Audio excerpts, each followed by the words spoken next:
probably the number one question I get from everybody that wants to start selling on Amazon is, how much money do I need? What does it take to start selling on Amazon? How much money do I need? Well, here's the answer. There is no magic number. You'll hear people say you can start with $500. You'll hear other people say you need at least $2,000. Others say you need $5,000. Others say, no, you can't do it for under 20. It's too competitive. It's too saturated. You need crazy amounts of money. And the answer is, there is no magic number. Yes, it is true. The more money that you have, the faster you're going to be able to grow, and the more options you're going to have for different products you can sell. So the less money you have, the fewer options you're going to have, and the harder it's going to be to actually find a product to sell, to be honest with you. So it's better to start with more than it is to start with less. But starting with less doesn't mean you can't do it. It just means some of your options are going to be much more restricted. The number one thing you want to focus, though, no matter how much money you have to start this, is on the bottom line, not on the top line. You'll see people sometimes on Facebook groups be showing screenshots of their sales from Prime Day, or their sales from this, or some of the gurus that are trying to sell courses will show you these sales. Don't be tricked by any of that stuff. I know a lot of people that are selling millions of dollars on Amazon, and they don't have two nickels to rub together because they don't have the right margins, they don't have the right inventory control, the right project management control, the right projections. They're just a mess. So don't let those fool you. And a lot of times those things will include promotions that they're doing, or other things that you don't know what the discounts they're giving off of that. So that those big sales figures can sometimes actually be negative profits. So don't always focus on the take home, not on the top line.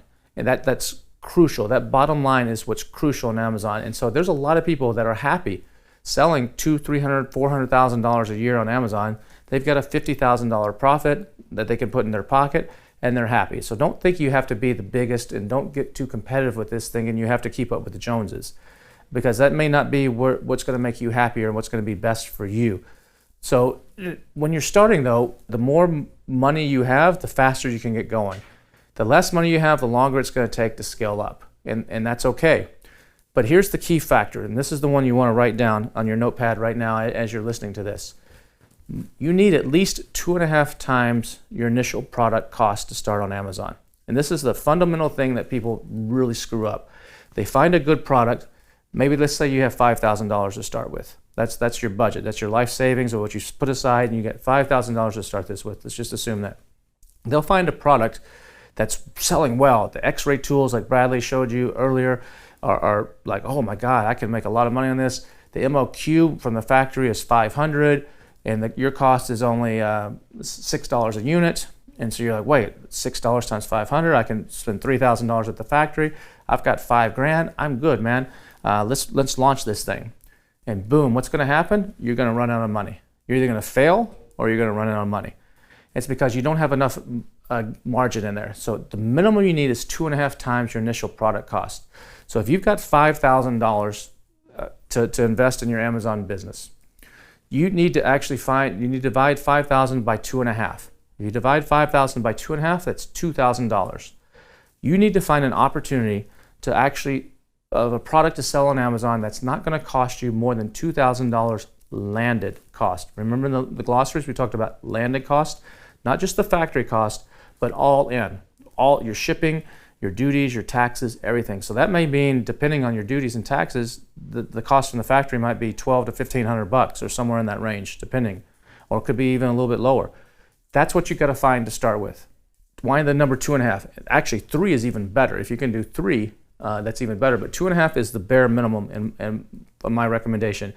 It's because you're going to have unexpected expenses. You're going to have software expenses. You're going to have advertising expenses. You're going to have 3PL expenses. You're going to have to do some sort of Facebook ads or some sort of launch, most likely, to get your product going. Those are all going to cost money. Plus, if you're successful, you're going to have to order again from the factory. Amazon doesn't pay you for anywhere from 3 to 5 weeks. So from the time that you actually sell your first product, Amazon has to ship it to the customer, and then a clock starts ticking of usually 7 days. It varies, but it's typically 7 days. Amazon gives the customers a window to actually potentially return the product, even though they have longer, but they give them a little window to make sure there's no problems. And then the money shows up into your account as available, as not available, but as earned income. And then Amazon typically only pays you every 2 weeks. Now there are options and ways to get that faster, but typically it's every 2 weeks. So there's actually a big lag there from the time you actually sell and ship something to the time you actually get the money. So if you're successful selling and you start seeing a pattern, you're going to be needing to order from your factory before you've actually even been paid for most of your first sales. Because if you wait until you've gotten paid for most of your first sales to place the next order, chances are if you're doing well, you're going to run out of stock. And remember what I said earlier in one of the other modules, if you run out of stock on Amazon, that could be the death knell of your product. It's going to be difficult to get your momentum back. Not that you can't do it, but it's going to be difficult to get the momentum back, especially if you're out of stock for more than a week. If it's a long period of time, you could be doing yourself a big disservice and just wasting your time when you come back in stock. So you don't want to run out of stock if at all possible. So that means you need to place another order. So if your factory order was, let's say, $1,500 out of that $2,000, the factory's going to want at least 30% of that up front. So you're going to need about $500 of that up front to place the order for them to start making the next batch, and you still haven't been paid from Amazon for the first batch. So there's all this cash flow gaps in here. Everything looks good on paper, but the way the cash moves is different than the way it looks on paper. So you got to keep that in mind. So that's why it's 2.5 times. So if you got $20,000 to start your Amazon business, you need to be looking for a product that's in the $8,000 range, because 20,000 divided by 2.5 is 8,000. So your landed cost should be about 8,000 at that max. Now maybe you want to split that amongst 2 products, but I recommend you actually start with 1 product and not 2, and don't do too many variations either. Try to stick with just 1, and then later on add additional products and add additional variations. Get your feet wet first, see how the system works before you go all in. So that's the key number there. If I had to tell somebody, someone's saying, Kevin, what should I really have to start this? I would say 5,000 is a good number. If you have less, you can give it a go. You're going to be more limited. But 5,000 would be a good baseline number to start.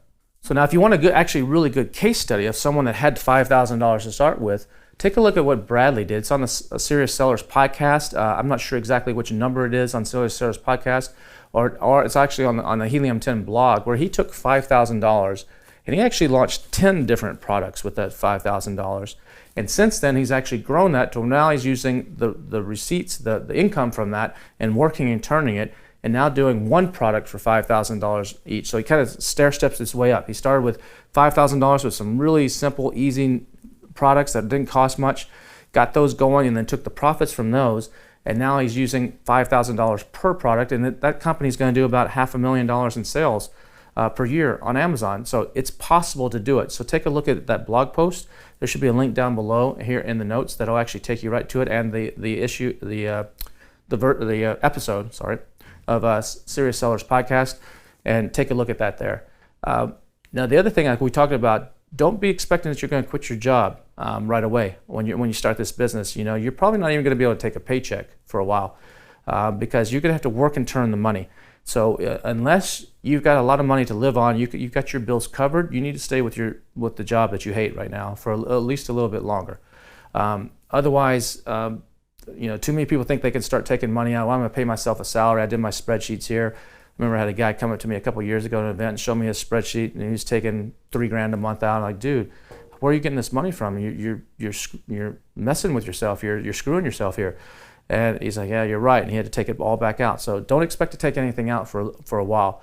This is more of a long-term play. You're hoping to build this up to where you can take money out and hopefully eventually actually sell it where you can take a boatload of money out of your business. Another thing is when you're evaluating products, and you'll see this when we get more deeper into this module, I personally don't recommend anything under $20. Now, you'll see a lot of products that are selling for $5, $8, $13 on Amazon. Those products are the super easy ones that a lot of people get into. There's a lot of sellers from China that actually focus on those because they have a price advantage. They have some shipping advantages with what's called e-packet, where the U.S. government and the Chinese government, they subsidize the shipping costs that we can't, as Westerners, compete with. They have the advantage of speaking the language and being able to get the prices lower. Sometimes they're doing some, these sellers are doing some little shady tricks and stuff. So selling something below $20 is very difficult to make money on Amazon. You've got to sell volume. and it's difficult unless you've got some sort of IP or patent around or something unique around it that keeps other people off. You may do well for a little while, but it's oftentimes it's short-lived.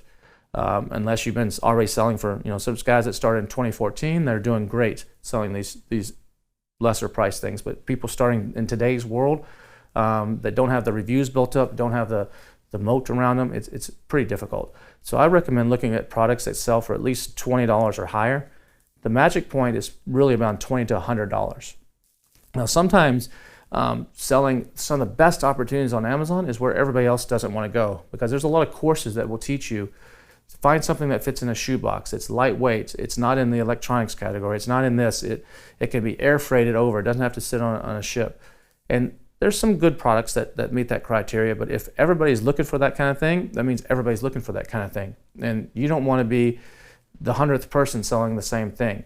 And a lot of times when a good opportunity appears for something that's on X-ray, for something that's under $20, by the time you get it made and get it over here, there might have been one or two sellers at the time that you found it. By the time you get it in stock, there's like 100 people selling this already. And you're like, where do these people all come from? It's because they're following the same formula and the same strategies that everybody else is teaching, and they're finding the same thing.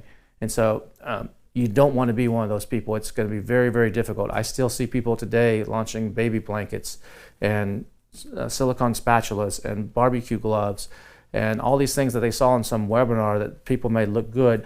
If you see it on a webinar as an example, don't do it. That's number one. Just don't do it. And there's great opportunity though in the products that are selling higher. Stuff that sells for $300 to $500 per item that maybe you only sell 3 or 4 a week or 5 a week. They're not glamorous. They're not, it's farm equipment or stuff for the ranch or stuff for outside stuff. There's tons of opportunity there where you can buy. Sometimes the MOQs on these are 25 or 50.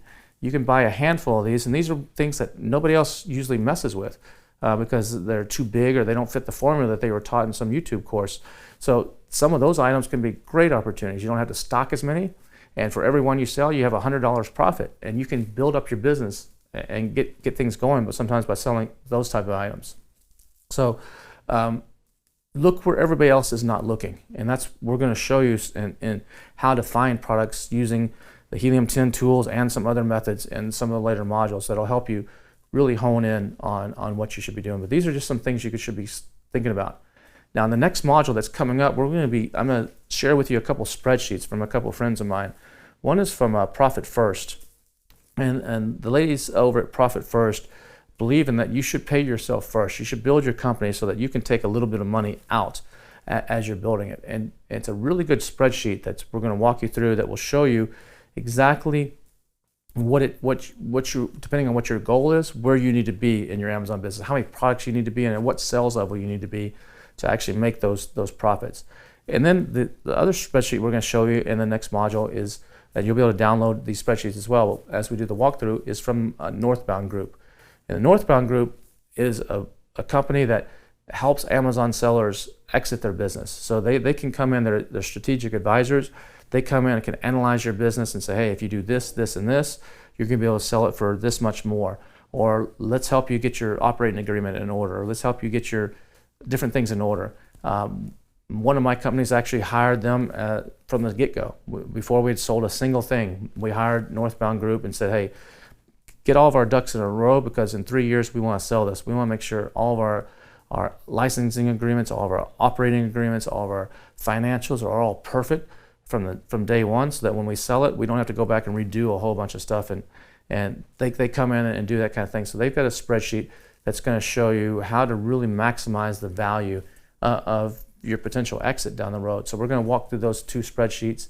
And you also, later on in the course, you'll actually be able to listen to someone from Northbound and someone from Profit First, and they're going to explain some other things in detail as a bonus as part of the course as well.